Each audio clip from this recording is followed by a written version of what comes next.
이제 하나님 말씀 함께 나눕니다. 꼭 나누고 싶었던 성경책 중에 하나가 바로 사도행전이었는데요. 오늘부터 사도행전 말씀을 가지고 함께 좀 은혜를 나누려고 합니다. 저는 이렇게 기도했습니다. 사도행전 말씀을 앞으로 몇 달 동안 나눌 텐데, 이 사도행전 말씀을 나누는 동안에 우리 불꽃교회가 다시금 성령의 인도하심과 주님의 능력으로 충만해지기를 간절히 소망하고 축원합니다. 사도행전 이 책은요, 복음서 다음으로 나오는 신약성경의 순서로 보면 5번째 책인데, 누가복음을 지었던 예수님의 제자 누가가 쓴 책입니다. 그래서 누가복음의 후편이라고도 표현하는데, 사도행전을 보면 초대교회 역사가 아주 잘 기록되어져 있습니다. 초대교회는 어떤 교회냐 하면, 예수님께서 이 땅에 오셔서 사역을 감당하시고 십자가에 못 박혀 죽으시고 부활하시고 승천하신 다음에 사도들이 이 복음을 전파하면서 복음 전파를 통하여 이 땅에 세워진 최초의 교회들이 초대교회입니다. 예수님께서 부활하시고 승천하신 것을, 우리 예수님이 이 땅에 오신 것을 기원으로 나누죠. 예수님 오시기 전을 기원 전, 예수님 오신 다음을 기원 후라고 이야기하는데, 대략 예수님께서 공생의 3년을 마치시고 다시 부활하시고 승천하신 것이 주후 30년 경으로 봅니다. 그리고 주님이 승천하신 후부터 사도 바울이 로마서 28장 30절 말씀에 보면 로마 옥에 갇히기까지 약 한 33년에 걸친 시간들 가운데 성령의 역사하심, 초대교회에 하나님의 이루신 일들을 기록한 것이 바로 사도행전입니다. 역사를 기록한 책이니까 일어난 사실이나 사건들을 기록한 것 의미하겠죠. 일어난 사건을 냉정하고 아주 공정한 눈으로 바라보면서 기록했다는 것입니다. 그러나 일어난 일, 사건들을 다 기록한 것은 아닙니다. 하나님의 말씀인 까닭에 이 사도행전, 하나님이 우리에게 알려주고자 하는 말씀들을 누가가 기록했다는 거죠. 우리로 하여금 영적으로 깨닫게 하기 위한 사건들을 믿음으로, 신앙으로 기록했다는 거죠. 그래서 우리는 사도행전 말씀을 앞으로 읽어가면서 오늘 서론적으로 먼저 머릿속에 염두에 둬야 할 것이 하나 있는데, 이 사도행전이 하나님의 살아계심의 역사와 성령의 역사하심을 보여주고 있다는 거예요. 그래서 우리는 사도행전을 읽어가면서요, 제가 중간중간에 우리 성도님들에게 강조해서 말씀드리겠지만, 우리 하나님께서 어떻게 일하시고 어떻게 역사하시는지, 하나님의 뜻이 무엇인지를 우리는 보고 배워야 돼요. 그러면서 보고 배우는 것으로 끝나는 게 아니라 하나님의 일하심과 성령의 역사하심을 통해서 오늘 우리가 섬기고 있는 불꽃교회를 볼 수 있어야 되고, 우리 불꽃교회가 하나님이 기뻐하시는 교회가 되려면 어떻게 힘써야 되는가, 또 내가 하나님의 신실한 종으로 서려면 어떻게 신앙생활을 해야 되는가, 하나님 기뻐하시게 살아가려면 우리가 어떻게 교회를 섬겨야 하는가, 이것을 사도행전을 같이 읽어가는 동안에 보아야 된다는 거죠. 저도 그래서 기도하면서 준비했습니다. 정말 꼭 한 번은 사도행전 강해를 하고 싶었는데요, 이 말씀을 준비하면서 하나님 앞에 그렇게 기도했습니다. 교회의 머리가 되시는 주님이 함께 하셔서 사도행전 말씀이 선포되는 동안에 우리 불꽃교회의 성령의 일하심과 부흥의 역사가 차고 넘치게 하여 주옵소서, 그렇게 기도했어요. 전 지금도 마음에 확신하고 있습니다. 하나님의 말씀을 한 주 한 주 증거하고, 우리 사랑하는 성도님들이 귀 기울여 하나님의 말씀, 사도행전, 하나님의 일하심, 성령의 역사하심을 보는 이 사도행전 말씀을 나누는 가운데 먼저 우리 성도님들의 심령에 하나님이 던져주시는 성령의 불이 붙여지기를 주의 이름으로 축복합니다. 사도행전이요, 복음서와 서신서를 연결하는 다리 역할을 합니다. 오늘 그래서 본문을 좀 짧게 읽었어요. 사도행전 서론을 좀 나누고 싶어서. 복음서는 예수님의 행하신 일과 가르치시고 들려주신 말씀들을 기록한 책이라면, 사도행전은 예수님께서 승천하신 이후에 하늘에서 주님이 역사하시는 일들을 기록한 책입니다. 오늘 1장 1절 말씀에 보니까 이렇게 소개하고 있죠. 데오빌로요, 내가 먼저 쓴 글에는, 누가복음 이야기하는 겁니다. 먼저 쓴 글은 누가복음입니다. 누가복음도 데오빌로를 향하여 데오빌로 각하에게 누가가 주님의 행하신 일을 전하기 위해서 썼습니다. 무릇 예수의 행하시며 가르치시기를 시작함으로부터 그의 택하신 사도들에게 성령으로 명하시고 승천하신 날까지의 일을 기록하였노라. 누가복음 24장까지의 말씀을 보면 그 일을 이미 기록했고, 누가복음은 그렇게 예수님의 흔적, 행적들을 쭉 나열했는데, 동일한 저자인 누가가 사도행전을 쓴 것은 그 다음의 이야기들, 예수님께서 승천하신 다음의 이야기들을 기록하고 있다라고 하는 것을 말씀하고 있어요.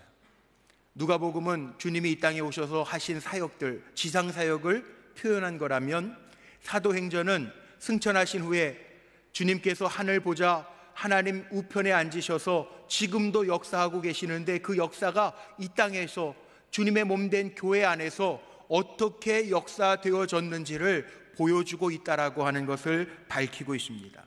그래서 사도행전 1장 8절로부터 11절 말씀에 보면요, 누가가 예수님께서 승천하셨다라고 하는 사건을 보여주면서요, 그 예수님이 승천하셨는데 어떻게 하시느냐. 스데반 집사는 돌에 맞아 순교하면서 하늘을 볼 때 환상 가운데 사도행전 7장 55절 말씀에 보면 하나님의 영광과 더불어서 무엇을 봤냐 하면 하나님 우편에 계신 빛나는 예수 그리스도를 보았다라고 이야기합니다. 천사들도요, 제자들에게 뭐라고 이야기했냐면 사도행전 1장 11절 말씀에 예수님 승천하시고 나면서 뭐라고 이야기했냐면, 한번 읽어볼까요? 같이 시작.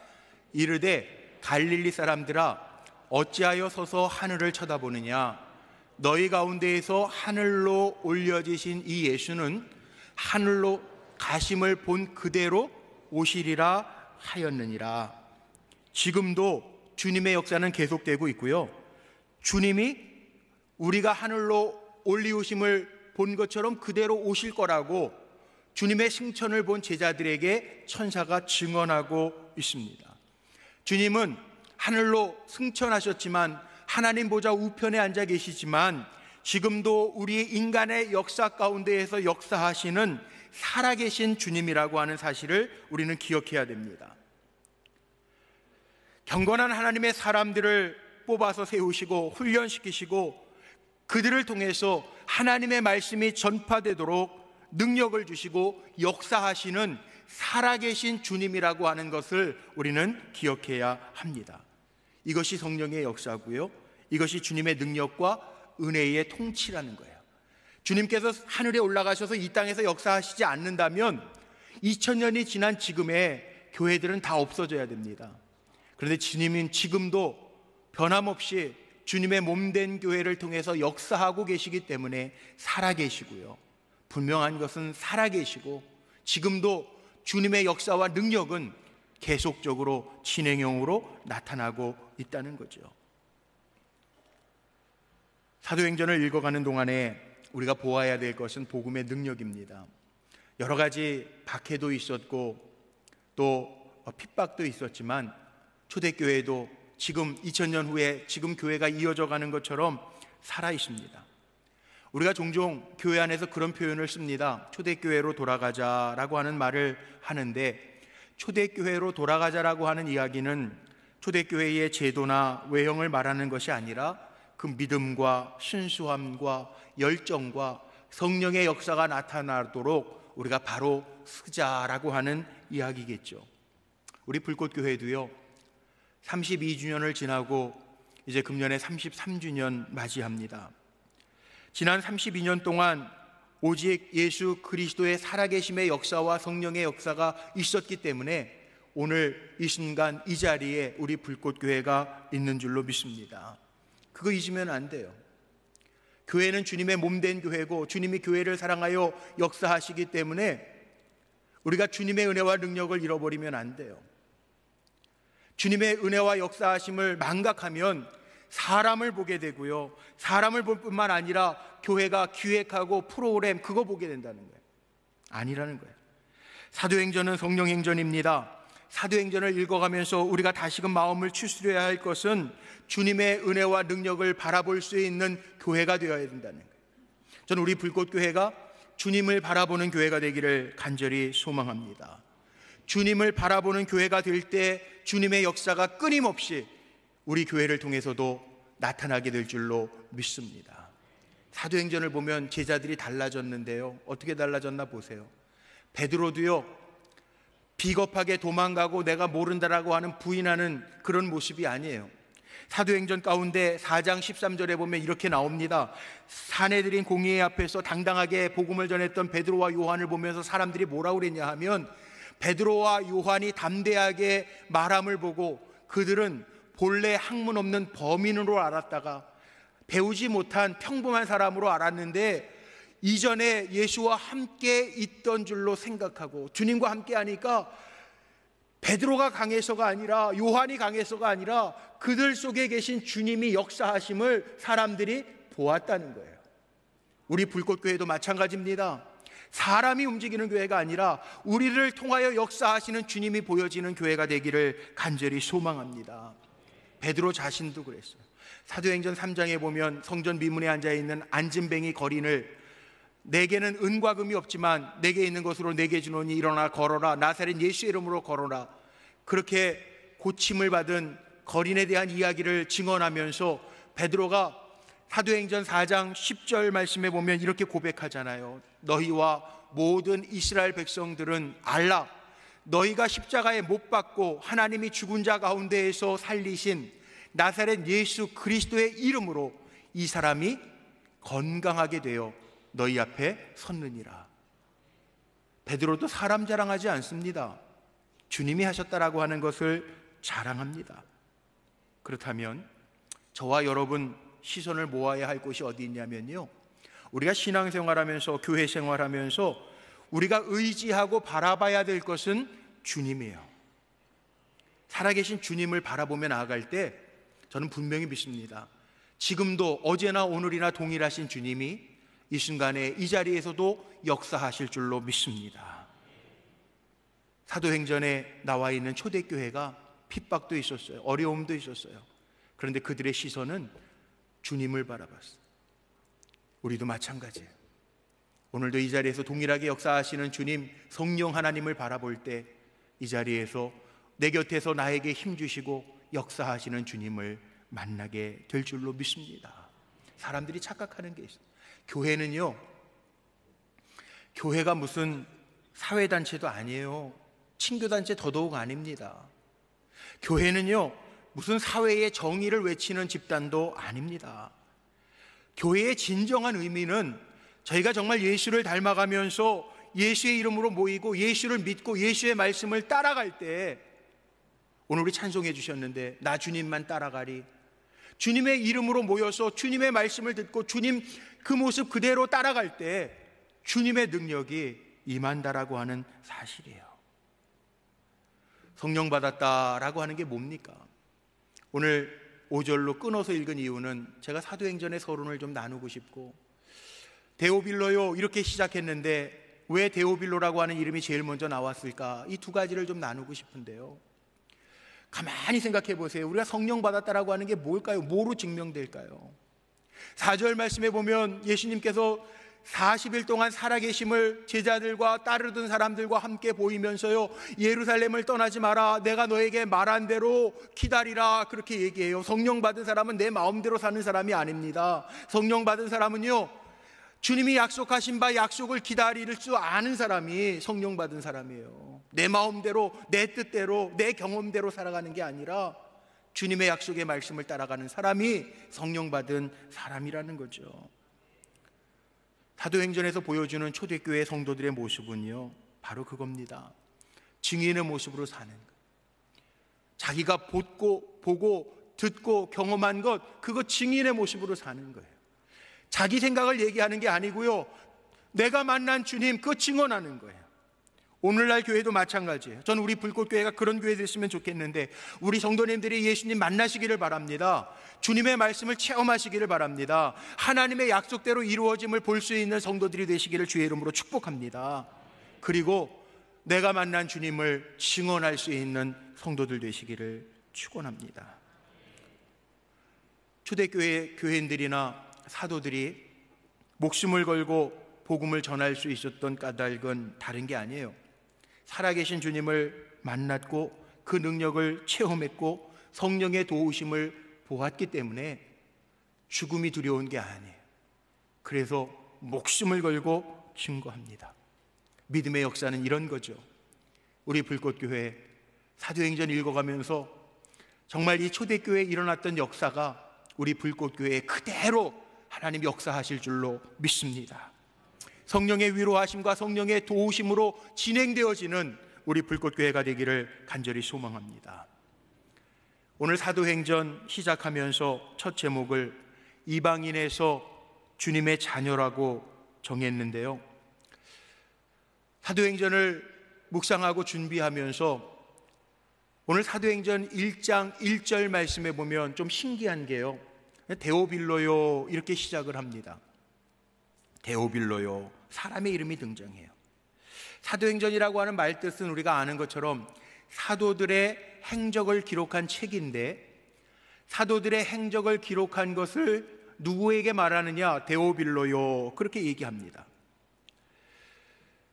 예수님의 제자들도 다 변했습니다. 앞에 나오는 복음서에서 보았던 제자들과 사도행전 1장의 성령 체험을 하고 나서 초대교회를 세워가는 제자들의 모습은 전혀 딴판입니다. 변화된 사람들의 이야기입니다. 아니, 사도들의 이야기가 아니라 어떻게 보면 사도들을 변하게 하신 성령의 이야기가 사도행전인 줄로 보입니다. 왜냐하면 제자들의 마음 가운데 누가 들어가냐면 예수 그리스도가 들어갔기 때문에 그들은 정말 그리스도인이 된 거예요. 주님의 은혜가, 주님의 성령이 우리 안에 임하시면요, 그 변하지 않는 게 더 이상한 거 아니겠어요? 예. 맹물에다가 소금을 타면 짠물, 소금물 맛이 나는 게 당연한 거 아니겠습니까? 엊그저께 3.1절 날 아침에 교회에 이렇게 일이 있어 오다 보니까 우리 마당에서 여선교회 회원들이 간장 담그고 된장 담그시더라고요. 근데 여선교회 회원들이 10대분 이렇게 계신데 유일하게 우리 남자 집사님, 조 집사님이 열심히 큰 그릇에다가 소금을 그냥 한 대빵 넣고 이렇게 휘 적고 계세요. 허연 물이길래 제가 무슨 물인지 잘 몰라서 물어봤더니 장 담그는데, 저는 장 담그는데 그 가장 기초가 되는 물이 소금물인 줄 처음 알았어요. 그래서 이제 설명을 해주시더라고요. 여선교회 회장님이 장을 맛있게 담그려면 좋은 소금을 써야 되고 잘 섞여야 된다고. 여선교회 회원들은 다 팔짱 끼고 이렇게 보시고, 우리 남자 조 집사님은 자기가 돌쇠래요. 열심히 짓고 계시더라고요. 그런데 소금을 넣으니까 그 물이 무슨 물이 됐다고요? 소금물이 되잖아요. 설탕을 넣으면 무슨 물이 될까요? 설탕물이 되잖아요. 그리스도인은요, 제자들이 변했는데 그 안에 주님의 능력이 들어가니까 그리스도인이에요. 사도 바울은 로마서 8장 9절에서 뭐라고 이야기하냐면 그리스도의 영이 없으면 그리스도인이 아니니라, 그렇게 표현해 놨어요. 저는 우리 불꽃교회 성도님들이 다 주님의 영으로 가득 차서 그리스도인으로 살아가시기를 축복합니다. 그리스도가 없으면, 그리스도의 영이 없으면 우리는 그리스도인이 아니라는 거예요. 제가 요즘에 그 의사 선생님 만나서 건강 체크를 3개월마다 한 번씩 하는데, 그 당 치수가 조금 조절이 안 돼가지고 의사 선생님이 뭐라고 그러셨냐면 제가 빵을 좋아하는 걸 알아요. 그래서 선생님, 빵 같은 거 드시면 안 됩니다. 그렇게 말씀해 주셔가지고 빵을 끊기로 결심을 했어요. 근데 제가 결심만 하고 선포를 안 했더니, 제가 신방을 다니는데 꼭 나오는 게 요즘에 제가 빵 좋아하는 게 교회에 다 소문 나가지고, 빵 목사 아니에요. 교회 소문이 나가지고 신방을 갔는데 빵하고 딸기가 꼭 나오더라고요. 그래서 제가 이렇게 고백을 했어요. 예전에는 정말 제가 빵빵하게 빵을 좋아했거든요. 그런데 이제 내 안에 빵 없다, 제가 선언을 했어요. 그리고 그냥 준비해 주신 딸기만 몇 점을 먹으면서 제가 그 얘기를 했습니다. 뭐라고 얘기했냐면, 이 고백이 맞네. 제가 얼마나 빵을 좋아하는지, 이렇게 운동하라고 그래서 운동하면은 동네 한 바퀴 쭉 걷다가 마지막으로 빵집에 들러서 빵을 사가지고 집에 와서 먹을 정도였어요. 우리 사모님한테도 몇 번 걸렸어요, 제가. 그러고 오다가. 그런데 그렇게 빵을 좋아했는데 제가 내 안에 이제 빵 없다 고백을 했는데요, 거꾸로 생각해 보니까 그 고백하고 나서요, 우리가 가장 좋아하는, 정말 주님이 가장 기뻐하실 고백이 뭘까 생각해 보니까 이런 거 아닐까 싶어요. 우리가 그리스도인의 모습으로 산다면 내 안에 주님이 계신다. 여러분 그렇게 고백할 수 있습니까? 한번 따라해 볼까요? 내 안에 주님이 계십니다. 네, 이거 얼마나 주님이 기뻐하실 고백일까? 그리스도의 영이 없으면 그리스도인이 아니라 사도 바울이 얘기하는데요, 생각해 보세요. 육신의 것으로만 채워져 있으면 육신의 사람입니다. 질병이 내 안에 들어오면 병든 사람입니다. 그런데 내 안에 그리스도가 계시면 우리는 그리스도인입니다. 사도행전은요, 이방인으로 살다가 주님이 내 안에 들어오셔서 주님의 자녀로 살아가는 사람들의 이야기라는 거죠. 보세요. 제자들이 변했습니다. 주님이 오시니까 변했습니다. 삶이 달라졌습니다. 성전 미문에서 40년 동안 구걸하면서 일어나지도 못하던 안진뱅이가 베드로가 선포한 예수 그리스도의 이름을 받고 변했습니다. 그리고 달려가서 주님을 증거하는 사람이 되었습니다. 빌립보 간수가 옥에서 죄수들을 지키는 사람이었는데 사도 바울을 만났습니다. 옥문이 열려지는 기적을 체험했습니다. 예수의 이름을 믿고 그 집안이 구원받았습니다. 빌립보 간수가, 이방인이 주님의 자녀로 변했습니다.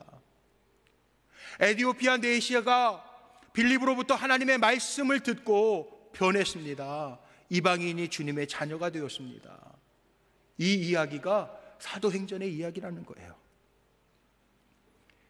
우리 사랑하는 성도님들, 맹맹하게 밍밍하게 교회 생활하는 것이 아니라, 저는 정말 그렇게 기도하는데, 이방인이 주님의 자녀가 되는 역사가 나타난 것처럼 이 말씀을 읽어가면서 우리의 성도들의 심령이 뜨거워지기를 주의 이름으로 축복합니다. 내 안에서 살아서 역사하시는 주님의 자녀, 주님의 자녀가 뭐겠어요? 내 마음대로 행동하는 게 아니라 내 안에 계신 주님이 역사하시는 게 주님의 자녀 아니에요? 그런 역사가 나타나기를 간절히 소망합니다. 그러기 위해서 사도행전을 보면서요, 왜 데오빌로라고 하는 사람, 데오빌로요 이렇게 시작을 했을까? 누가복음 1장 3절에도 보면 누가가 누가복음을 기록하면서 데오빌로 각하에게, 이 데오빌로 각하라고 하는 단어가 나오는 것을 보면 이 데오빌로는 높은 직책의 사람인 것 같은데, 제가 사도행전을 묵상하고 연구하면서 주석들을 찾아보니까 데오빌로가 어떤 사람인지, 어떤 직책을 가졌는지는 기록이 안 돼 있어요. 그런데 중요한 것은 높은 직책의 사람이었던 건 분명한 것 같고, 데오빌로라고 하는 사람, 그 사람이 누가의 마음속에 있어 그에게 복음을 증거하고픈 마음이 굉장히 많았던 것 같아요. 왜냐하면 누가복음과 사도행전 두 책이 다 누가가 기록했는데 수신자가 데오빌로라고 하는 사람이에요. 한 사람에게 여러분 누가복음이 24장입니다. 사도행전이 28장으로 되어 있습니다. 도합 합하면 52장입니다. 편지 52장 써보신 분 한 분 계시면 손 들어보세요. 아무도 안 계시죠? 제가 연애 편지를요, 이제 집사람이 저 뒤에 있어서 좀 쑥스럽긴 한데, 그땐 제정신이 아니었던 것 같아요. 제가 학생 때 결혼을 했는데, 결혼하기 전에 그 4학년 때 결혼을 했는데, 4학년 때 신학대학, 우리 감리교 신학대학에서 졸업여행을 제주도로 갔는데, 4학년 때 제주도를 제가 처음 가봤어요. 근데 졸업여행 2박 3일 동안에 가는 데마다 엽서를 사가지고 집사람한테 엽서를 보낸 게 몇 장이냐 하면 그게 35장입니다. 근데 제가 그걸 빨리 처리를 했어야 되는데 30년이 지난 지금도 집사람이 가지고 있어서 제가 뭐 잘못했을 때 그거 내놓으면 제가 할 말이 없어요. 그런데 사람이 마음에 있으니까 그게 가능한 거죠. 지금 생각하면 2박 3일 동안 어떻게 35장의 엽서를 쓸 수 있었을까? 답이 안 나와요. 그런데 그렇게 했단 말이에요. 위문 편지 써보신 경우 있으시죠? 군인 아저씨한테 학교에서 의무적으로 위문 편지 쓰라고 할 때 군인 아저씨 안녕하세요, 추운 겨울 잘 지내셨죠? 그 다음에 쓸 말이 없어요. 한 장 넘기기가 어려운데 마음속에 있는 사람을 향해서는 많은 지면을 할애해서 글을 쓸 수 있어요. 누가는요, 지금 누가복음과 사도행전을 데오빌로라고 하는 사람을 향해서 쓰고 있어요. 그의 마음속에 누가 있다? 데오빌로가 있어요. 왜? 누가의 눈에는요, 하나님이 사랑하시는 사람의 영혼이 보였기 때문에 그래요. 사도행전의 첫 시작을 어떻게 시작할까 말씀을 준비하면서 이 데오빌로 누굴까 생각하다가 주석을 찾아봐도 누군지는 전혀 안 나와 있더라고요.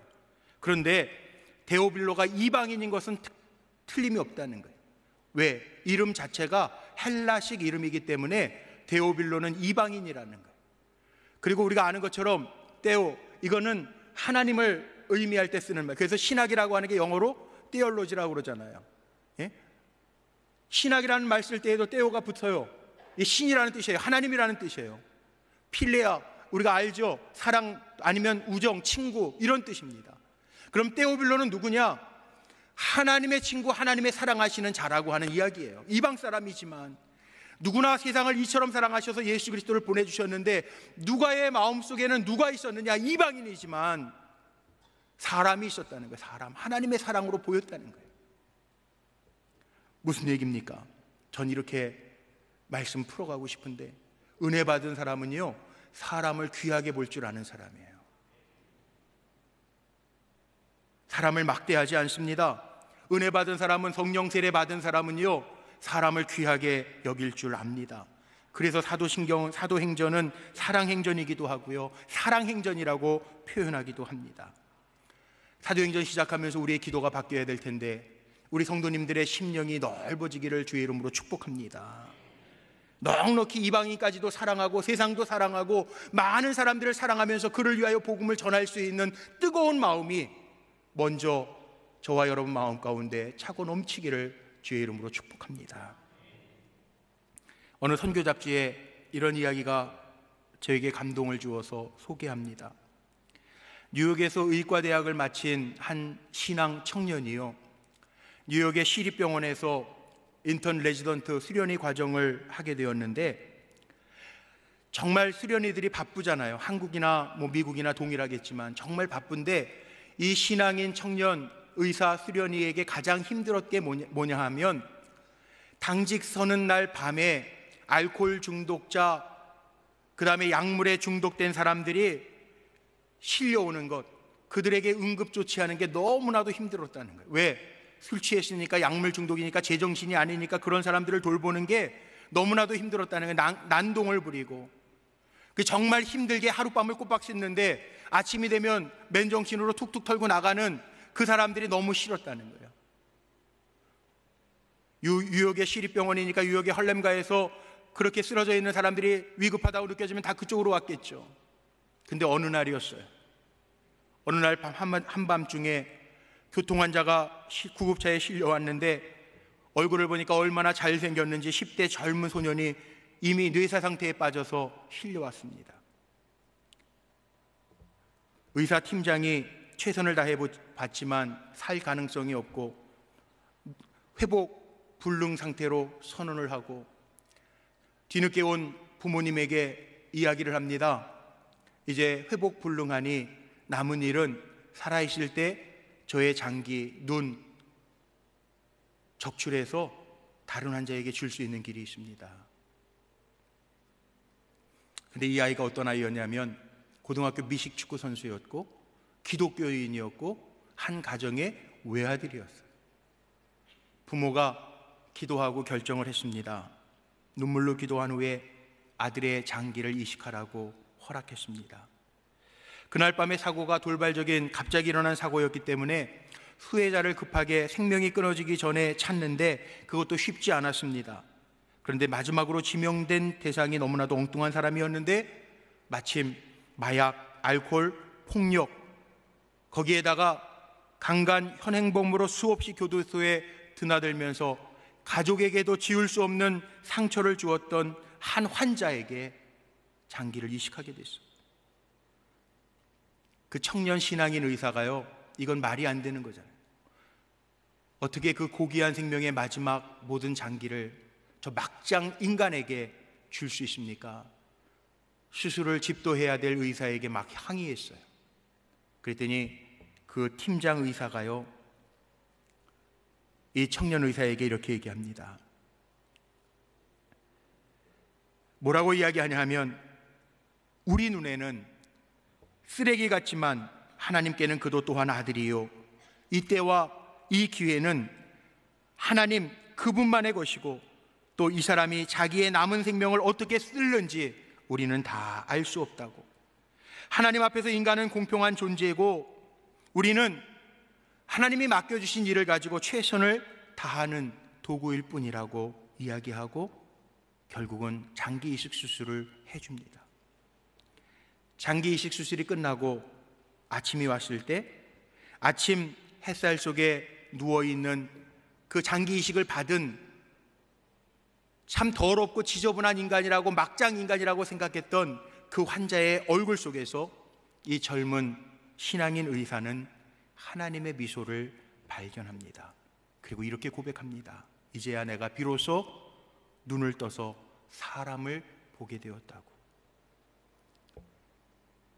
하나님의 사람, 은혜 받은 사람, 성령의 사람은 사랑할 수 없는 사람까지도 사랑하는 사람이라는 거죠. 누가가 왜 데오빌로를 마음에 품었을까? 누가도 이방인처럼 예수 믿었지만 이후에는 주님을, 살아계신 주님을, 능력의 주님을 만나고 나서는 한 영혼을 귀하게 여길 수 있는 마음이 있었기 때문에 그를 향한 복음서를 남기고 그를 향한 주님의 역사하심을 글로 남겼다라는 거죠. 그 얘기는 곧 데오빌로는 멀리 있는 사람이 아니라 바로 우리라는 거예요.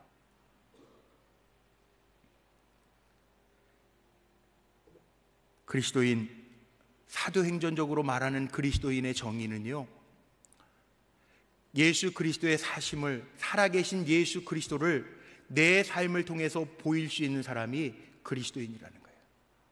우리 불꽃교회 성도님들이 참 그리스도인들 되시기를 주님의 이름으로 축복합니다. 내 삶을 통해서 살아계신 주님을 보일 수 있는 성도들이 되시기를 주의 이름으로 축복합니다. 말씀을 준비하면서 어느 종교학자가 초대교회와 오늘날의 교회를 비교하면서 비판한 글이 있었는데 목사인 제 마음속에 너무나도 찔렸어요. 이렇게 이야기했습니다. 초대교회와 오늘날 교회가 근본적으로 다른 가장 큰 이유가 뭐냐? 이 종교학자는 이렇게 얘기했어요. 초대교회는 건물도 직분도 제도도 프로그램도 없지만 그들에게는 사람이 있었다.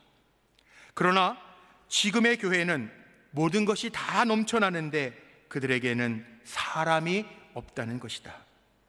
초대교회의 관심은 사람인 반면 지금 교회의 관심은 교회 자체뿐이다. 참 그리스도인은 사람을 사랑한다. 반면 종교는 사람을 이용한다. 새겨야 될 비판인 것 같아요. 우리 사랑하는 성도님들, 주님을 보고 싶습니까? 사람을 먼저 볼 수 있는 눈들이 열려지시기를 바랍니다. 주님을 사랑하고 싶으십니까? 먼저 사람을 사랑할 수 있는 성도님들이 되시기를 주님의 이름으로 축복합니다. 주님의 위로를 받고 싶으십니까? 먼저 또 다른 사람을 위로할 수 있는 참 그리스도인들이 되시기를 주님의 이름으로 축원합니다. 사람이 귀하다라는 거죠. 사람이 소중하다라는 거죠. 가장 기쁠 때가, 나의 존재를 느낄 때가 언제가요? 누군가가 나를 알아주고 나를 사랑하고 있다라고 하는 것을 기억할 때 우리는 존재 자체를 인식할 수 있잖아요. 말씀을 정리하면서 마칩니다. 하나님의 살아계심을 믿는다면, 아니 내 안에 주님이 계신다면 주님의 마음으로 먼저 사람들을 사랑하고 품을 수 있는 성도들이 되시기를 주님의 이름으로 축원합니다. 그리스도인은요, 주님을 사랑하는 사람이고요, 그리스도인은요, 동시에 사람을 사랑하는 사람들이에요. 이방인에서 내가 주님의 자녀로 변했다면 내 안에 주님이 계셔야 되고, 내가 정말 주님의 자녀로 살아간다면 내 안에 내가 귀한 것처럼 다른 사람이 보일 수 있는 사람이 그리스도인이라는 거예요. 사도행전을 시작하면서 사랑의 함에부터 주님의 역사가 시작되었던 것처럼 우리가 이 말씀을 읽어가면서 우리 불꽃교회에 주님의 역사가 시작되어지시기를 주의 이름으로 축원합니다. 기도하시겠습니다.